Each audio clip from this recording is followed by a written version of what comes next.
My name is Emma. I am 30 years old.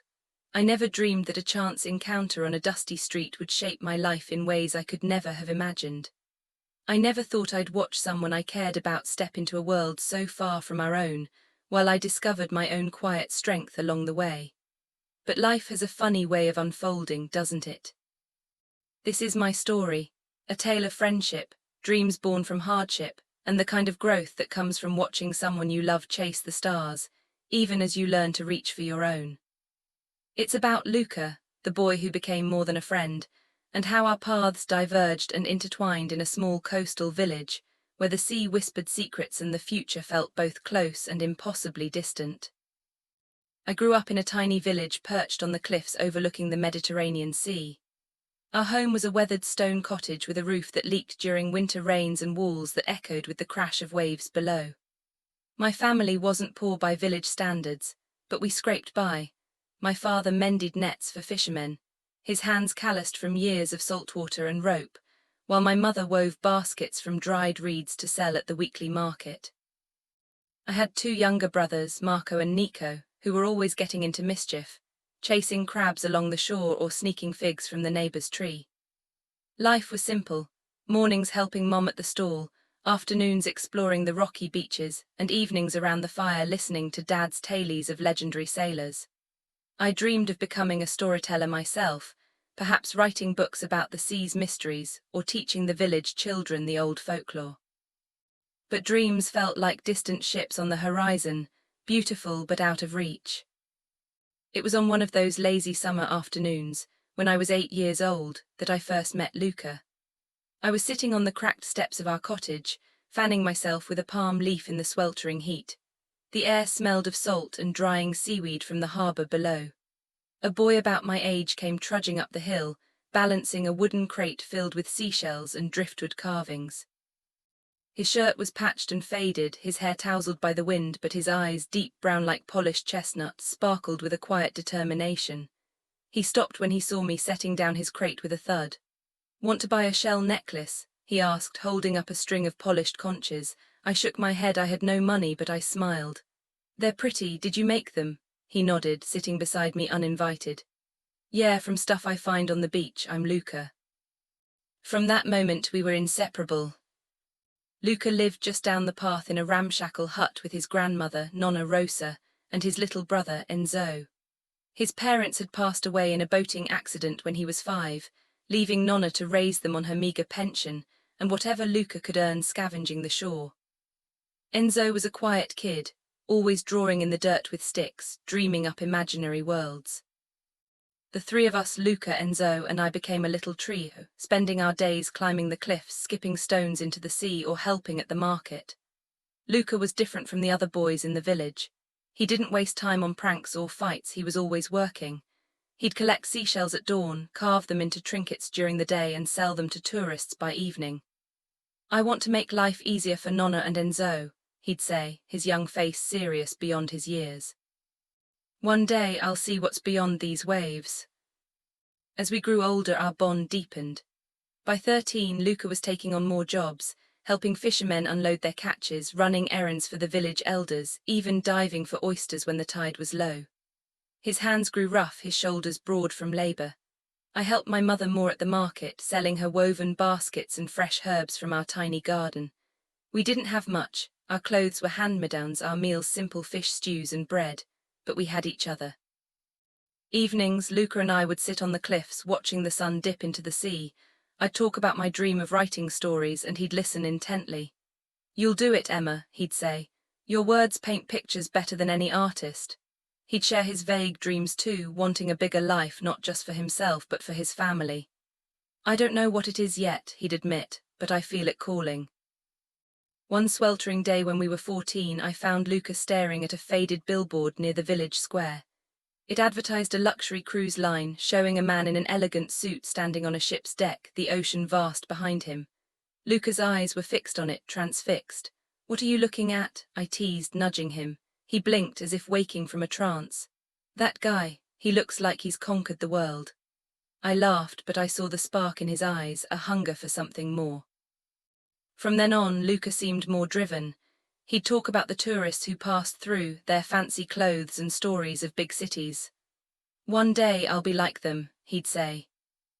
Life in the village was harsh. Most families like ours lived hand to mouth. The sea gave and took, bountiful catches one week, storms ruining nets the next. Luca's nonna fell ill often, her cough echoing through their hut, and Enzo dreamed of school supplies he couldn't afford. Luca worked tirelessly, but it never seemed enough. One afternoon, as I sold baskets at the market, I saw Luca helping an elderly woman load her cart with fresh olives. Beside her stood a stylish woman in a sundress and wide-brimmed hat, a professional camera slung over her shoulder. She watched Luca with interest, snapping a quick photo. "You have a natural presence," she told him later. "I'm Elena, a photographer from the capital. Ever thought about modeling?" Luca chuckled, brushing it off as a joke, but she handed him her card. "Call me if you change your mind." He showed me the card that evening, puzzled but intrigued. "What do you think?" he asked. I examined it, feeling a mix of excitement and unease. "It could be a scam, but maybe it's your chance, Luca. You're handsome, strong, why not?" He pocketed it, unsure. Days later, curiosity won. He called Elena and she invited him for a test shoot in the capital. "Come with me," he asked. I agreed. We'd never ventured far from the village. The bus ride was bumpy, the city a whirlwind of noise, towering buildings and rushing crowds. Elena's studio was sleek, white walls, spotlights, assistants bustling. Luca looked out of place in his worn shirt, but Elena was kind. "Just be yourself," she said. The shoot started awkwardly, Luca stiff, eyes darting. But Elena coached him gently and soon he relaxed, his natural confidence shining through. When we saw the photos, I gasped.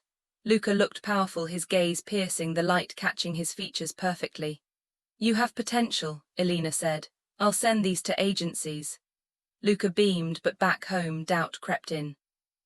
"What if nothing comes of it?" he worried. I squeezed his hand. "Then you're still Luca, my best friend."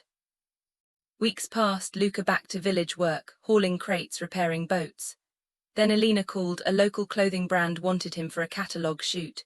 The pay was modest, but more than a month's wages. Luca's eyes lit up. "This could help Nonna with her meds," he said. The shoot was in a nearby studio, Luca in casual shirts and jeans, posing against rustic backdrops. I watched from the sidelines, proud but sensing change on the horizon. Success snowballed. More gigs came, ads for local shops, then regional campaigns. Luca's face appeared on billboards along the highway, villagers whispering in awe. He bought Nonna a new stove, enrolled Enzo in art classes. But fame brought distance. Luca spent weeks in the capital, returning with stories of glamorous events. I felt a pang, our cliffside talks rarer. "You're changing," I teased once. He frowned. "I'm still me, Emma, just in a bigger world."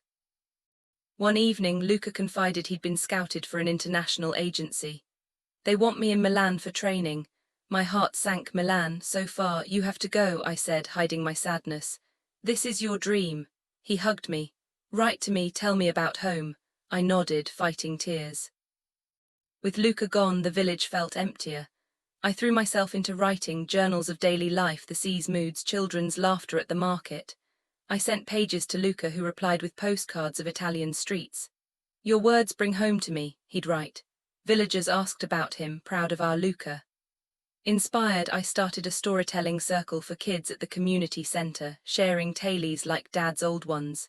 It grew, parents thanking me for sparking imaginations.